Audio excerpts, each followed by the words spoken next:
We always think about what's in our potential new home, but what about the land it sits on? What lies underground, and could there be anything beneath your next Nanaimo home that you should be aware of? Here are a few things I think you should know about before you buy.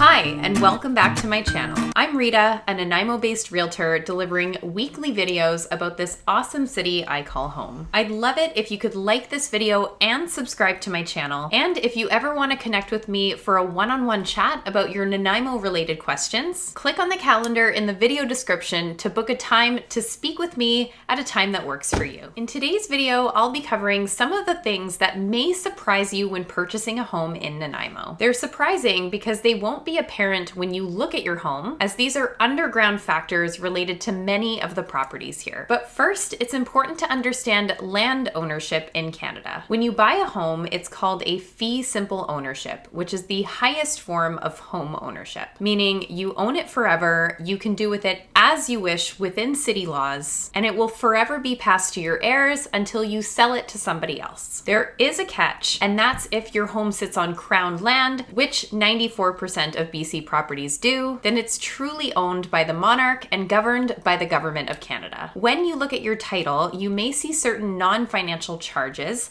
such as undersurface rights, which gives the crown rights to anything that sits beneath the surface of the land your home sits on. In Nanaimo, one particular non-financial charge appears often on title, M76300, called Exceptions and Reservations, and owned by the Esquimalt and Nanaimo Railway Company. Coal mining was the main resource in Nanaimo from the mid-1800s to the mid-1900s, and a railroad was built to support the industry in the 1800s. As compensation, ENN was given a belt of land in Nanaimo along the railway line. This land has since been sold off, with this encumbrance remaining on title. It doesn't carry much significance, but can be a bit of a surprise. What it means is ENN would have the right to make changes to your land, like removing trees, for the purpose of the railroad or stations. The reason it's not much of a concern is that most of this land has now been developed and very likely won't be used for building out this dormant railroad. The charge also claims any minerals on the land, like if you find oil. So if you were to find some, you may owe the railway line some compensation. Since I'm not a lawyer though, I would strongly recommend that you have this or any charges on title looked at by one. As I mentioned earlier, Nanaimo was a mining town for over 100 years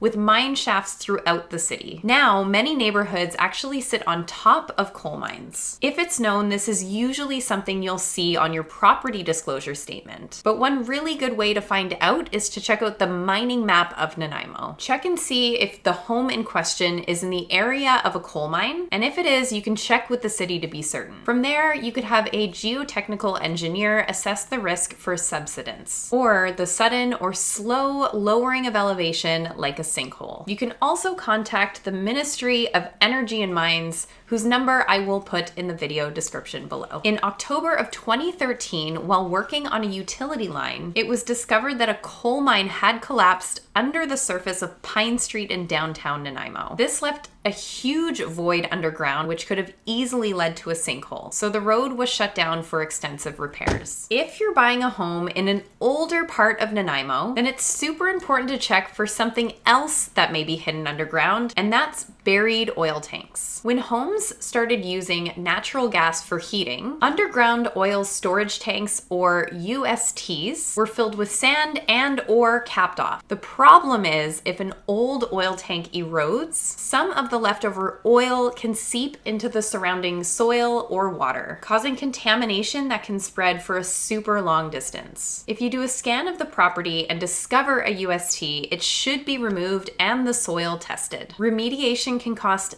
thousands, if not hundreds of thousands of dollars. So make sure you've done all that you can to check for the presence of a buried oil tank before you buy. Have a scan done if your home was built before 1970, just to be safe. Finally, in Nanaimo and the surrounding areas, it's not unheard of to discover archaeological or burial sites. One such example is in Saanich in October of 2022, when construction workers discovered thousands of years old bison bones. Another example is in Craig Bay in Parksville, where the excavation uncovered indigenous human remains. Overall, there are over 62,000 archaeological sites across BC, with more uncovered every year. If you ever encounter a home on an archaeological site, proceed with caution, as there will be a host of development and usage restrictions under the Heritage Conservation Act. And if you ever discover an artifact or remains on your property, leave them where they are and contact the province right away. I will leave all of this information